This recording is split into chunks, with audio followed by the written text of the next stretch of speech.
And ahead of Tuesday's highly anticipated Republican debate, we look at two very different candidates with a similar problem, debate performance. Both Ben Carson and Jeb Bush having trouble expressing their core messages on stage.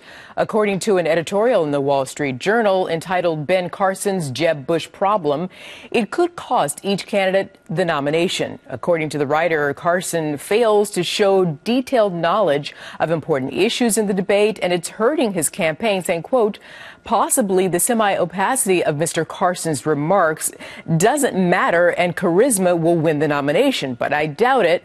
If he happens or doesn't sharpen his focus, the substantive, and hyper-articulate Marco Rubio and Ted Cruz will erode his support in the primaries. If he had anything resembling their policy chops, he'd be over 50%. Here's the man who wrote that, Daniel Henninger. He is the deputy editorial page editor for the Wall Street Journal. Daniel, that's quite an article you wrote there, and I want to go to this as well. You also say that Carson is the GOP candidate that most Republicans would like to see become president. But Carson, as you very well know, has spent the last few days recanting, reinterpreting, explaining statements that he has made.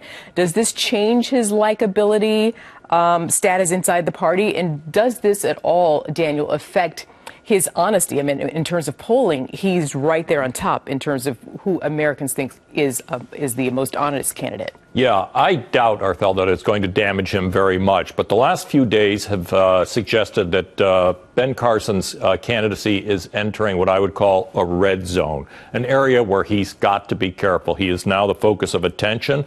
Articles like this one questioning his accounts of his childhood are expected in presidential politics. As the old saying goes, politics ain't beanbag, and he's going to get hit with things like this.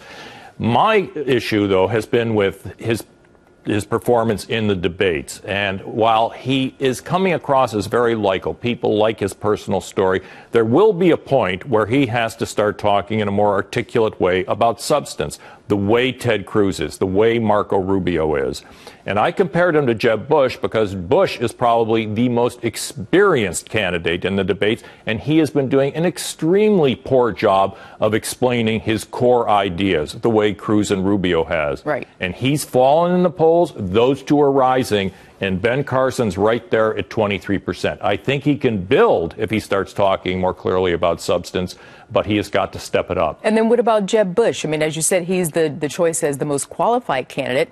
Can Jeb start to jump out, if you will, and resonate with voters, past the clutter that everybody's complaining about in some of the debates? But really, I think one of John's former guests just said, look, at the end of the day, it's about that candidate. It's about their campaign. Well, I think you put your finger on it, Arthel. Clutter. Look, there are a lot of candidates. They're all fighting for media attention. It's very hard to get.